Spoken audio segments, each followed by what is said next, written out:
OK, ladies and gentlemen, let's do what we always do. Let's have a look in my green room and see who we have on the programme tonight. Now, my first guest, many people have claimed, unfortunately, that he's been on the show too often, maybe, you know, on a very regular basis. But you know what? He hasn't been on the programme for over 2 years. Isn't that right, Mr. Ricky Gervais? Ricky Gervais on the show tonight. That's exciting, isn't it? One of the, if not the best comedian in the country. 2 years. That is a considerable wait, as are you. Brilliant, well done. Well, you are the best chat show host in Britain. Thank you. Now Parky has retired. Ricky Gervais is on the show, ladies and gentlemen. There'll be more of that. OK, good to have you here. Thank you for coming back. My next guest is officially the world's third greatest chef. After Captain Birdseye and Aunt Bessie, it's Gordon Ramsay, ladies and gentlemen. Hi, Captain Ramsay. Hello. I love having Gordon on the show. Thank you, good to see you. Good to see you, sir. And, you know, Gordon's a big star in the US now.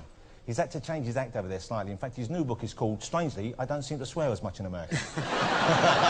Hey, it's great to have you back. Mr. Gordon Ramsay, ladies and gentlemen. He knows his way around the pot and the pan. OK. I think we have a great show already. It's going to get better because my next guest is an American comedian and actress. She is the fantastic Sarah Silverman. What's going on there? What are you doing there? What? Yeah, well...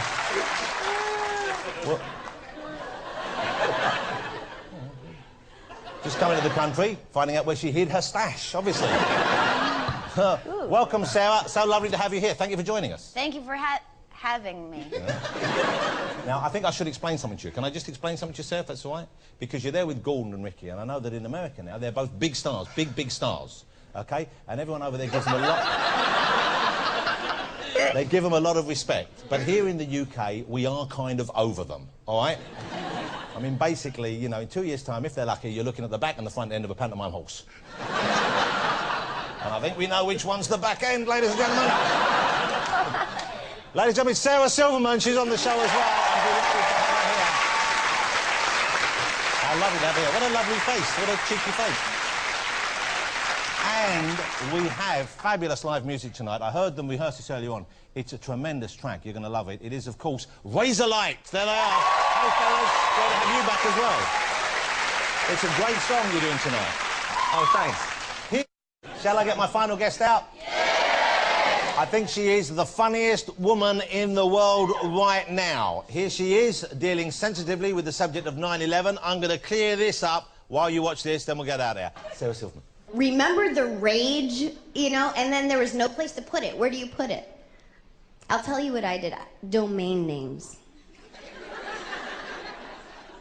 Okay, I bought OsamaBinLaden.com, OsamaBinLaden.net, OsamaBinLaden.org. And then who's he got to come to? Big S. Yeah. Well, guess what? It's not for sale.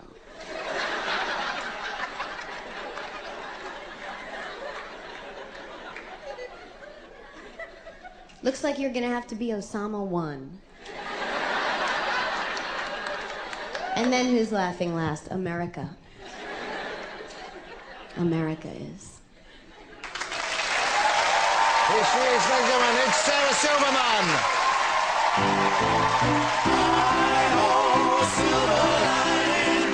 Everywhere I go now, baby, I see your sun is shining.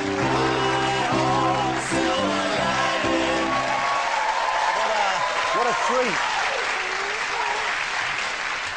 OK, welcome to the show. Welcome to the UK. You've been here before, haven't you, Sarah? One time for 2 days. Was that all? When was that? 2 years ago, I did the Secret Policeman's Ball. The big thing for Amnesty International, yeah. Well, congratulations. And how did that go for you? How did they respond to you? And how did you enjoy the experience? It was good. I really enjoyed it. I was so impressed by the crowd because I think I went on like 4 hours into it. Yeah. Everyone's standing and they weren't angry or anything. Did they know who you were yet? Because I know you're very well known in America, not that well known here yet. Yeah. No, we'll try and change that. Well, it was Yeah, well, it was all right, you know. Hey, let me ask your opinion of this. Sad news this week about Guy Ritchie and Madonna, of course, one of your country folk. She's over here, she's adopted our country, and I'm quite excited she lives here, to be honest with you, and I'd like to keep her. I think, like the Elgin Marbles, we shouldn't let you take her back. What do you think? Do you have any advice for her? Do you have any thoughts on their unfortunate breakup? No, I got nothing on that. I'm not topical. I don't know. I hope that they'll get through it with Kabbalah. I know that, or Kabbalah. Kabbalah, yeah.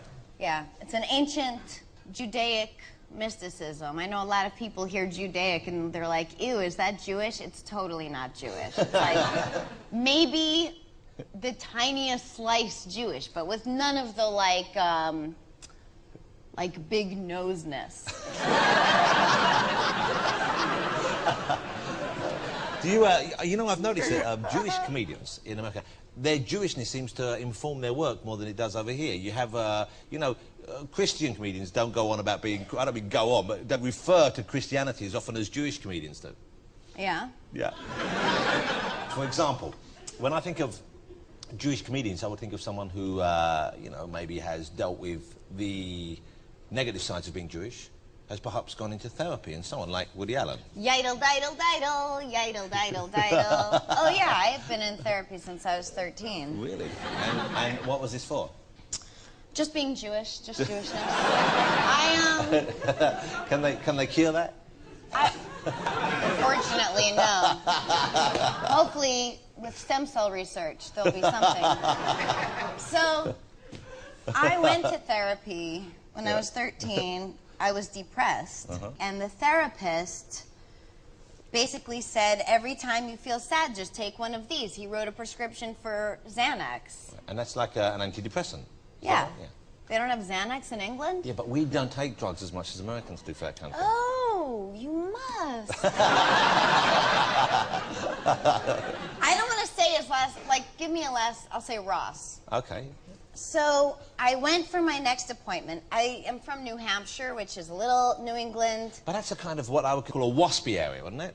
Yeah, I mean, I'm not religious at all, but the only way I really knew I was Jewish was because of the amount of unwanted hair compared to the blonde other people. I don't represent New Hampshire well. It's so embarrassing. I have a friend who's in the audience who called me probably once 2 months ago and then tonight, and both times I was in the bathtub shaving my arms. Okay, anyway. Therapy.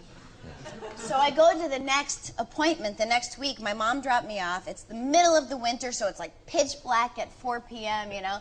And I'm in the waiting room, and I'm waiting. And then the hypnotist from upstairs, it was like in this Victorian house, who I also went to for bedwetting, came downstairs. His name was Dr. Grimm, and I'll just say that. He has no bedside manner, and he looks at me with tears pouring down his face. This is terrible. And he goes, Dr. Ross hung himself! After seeing you? Within the week. No. And how old were you then? I was 13, and then I didn't know what to do with that, and I just had to stay in the waiting room until the hour was up, and my mom picked me up, which was like 2 hours because she was shopping. Yeah. So that wouldn't have helped you, that particular session? Remarkably, knocked the depression out of me. Okay, well, that's quite some story. It is a good story. Sarah, do you find comedy to be a therapy at all? Because I have a theory. Please shoot this down if it's wrong. That many comedians become comedians because they have personal problems, because they are perhaps physically unattractive. Ricky's here. He became a comedian quite late. And often it helps them overcome things they have. It was a survival skill. He had to be funny in order to survive amongst the beautiful people. Normal people. Did you need to overcome anything? Was that for you? Was that the comedy, or what inspired you? Were you funny as a kid?